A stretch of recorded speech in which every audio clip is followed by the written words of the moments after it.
ओम श्री गुरुवे नमः।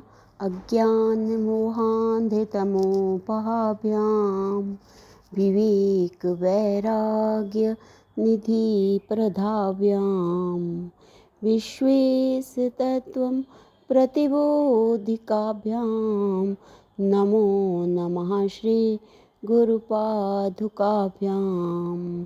ओम शांति शांति शांति। ओम। प्रणाम भगवान।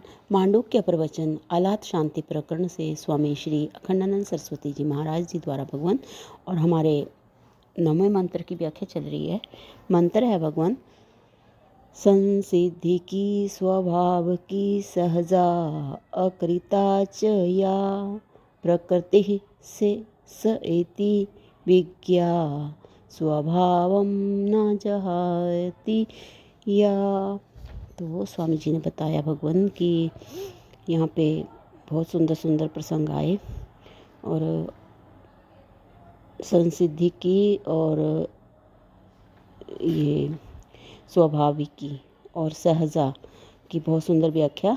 और अब स्वामी जी आगे कह रहे हैं कि भगवान शंकराचार्य बोलते हैं कि दुखी यदि भवेत आत्मा का साक्षी न दुखिनो भवेत। यदि हम दुखी होते हैं तो उस दुख का जानकार कौन होगा?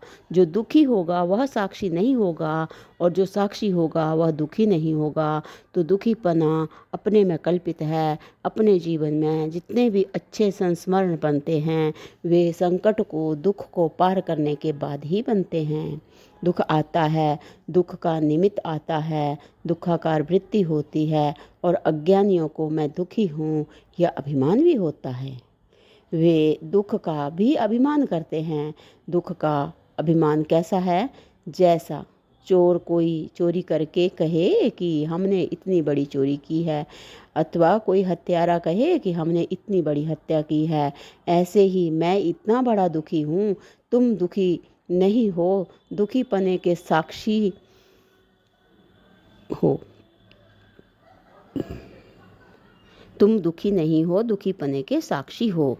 उस दुखीपने को जानने वाला बाद में ऐसे कहेगा कि देखो उस दिन कितना बड़ा दुख आया था और उसको मैंने कैसे सहन किया और कैसे पार किया। मैं इतना बड़ा बहादुर हूँ। यह आत्मा दुखी नहीं हुआ, दुख पीछे छूट गया और दुखी होने के पहले जो साक्षी था, दुखी होने के समय जो साक्षी था, दुखी होने के बाद भी वह साक्षी है ज्यों का त्यों। दुखी साक्षी नहीं है और साक्षी दुखी नहीं है। यह विवेक करना ही पड़ेगा कि यह दुखी तो एक गड्ढे में गिरा हुआ है और मैं आकाश हूँ जिसमें ऐसे ऐसे हजारों गड्ढे और उसमें हजारों दुखी, हजारों ऊंची कुर्सी और हजारों उसमें बैठे हुए, परंतु साक्षी मैं हूँ। इसकी यह कल्पना करने की जरूरत नहीं है। जो अपने में विकार को स्वीकार नहीं करता है, विकार बदलने वाली चीज को जो मैं और मेरा नहीं मानता है, विकार को, विक्रिया को, इस अंतःकरण को यदि तुम मैं मेरा स्वीकार नहीं करते हो तो दुखीपना तुम में कहाँ है? ये प्रश्न है। मैं बुद्धि के सहस्र सहस्र विकारों का साक्षी हूँ, इसलिए मैं निरविकार हूँ। श्री सुरेश्वराचार्य भगवान कहते हैं कि यदि आत्मा पापी है और पुण्य आत्मा है, माने करता है, और यदि आत्मा सचमुच सुखी और दुखी होने वाला है अर्थात भोगता है, तो मुक्त होने की इच्छा छोड़ दो। जैसे सूर्य का स्वभाव गर्म होना है, उसको बदला नहीं जा सकता, और जो बदला जा सकता है वह वस्तु का स्वभाव नहीं है। क्या नमकीन होना समुद्र का स्वभाव है? नहीं, नमकीन होना समुद्र का स्वभाव नहीं है। केवल जल तत्व मात्र ही उसका स्वभाव है। उसको गर्म कर लो, उसको जमा कर बर्फ कर लो, पर है वह जल का जल।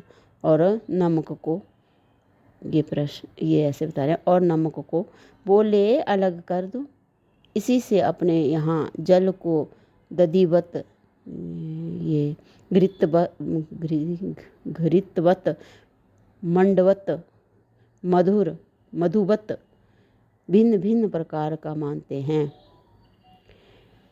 ये सब जल में अंगातुक वस्तु जुड़ती है और जल तो जल ही है। आत्मा की प्रकृति क्या है? आत्मा का स्वभाव क्या है? आत्मा का स्वभाव है स्वयं प्रकाश होना। वह स्वयं प्रकाश नहीं होना स्वयं प्रकाश होना पर प्रकाश नहीं होना, ये आत्मा का स्वभाव है। स्वयं प्रकाश होना पर प्रकाश नहीं होना। आत्मा का स्वभाव है संपूर्ण पदार्थों के भेद की कल्पना का अधिष्ठान होना। संपूर्ण पदार्थों के भेद की कल्पना का अधिष्ठान होना और भेद की कल्पना का प्रकाशक होना। उस स्वयं प्रकाश सर्वाधिष्ठान कल्पना प्रकाशक कल्पना अधिष्ठान वस्तु में कल्पना नामक की दूसरी वस्तु तत्वता नहीं है, केवल भासमान है, केवल प्रतीयमान है।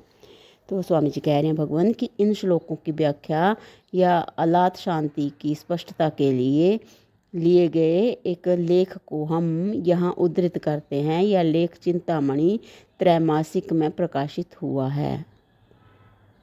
अच्छा, ये इसका संपादक। अब भगवान अब हमारा मंगलाचरण फिर चलेगा और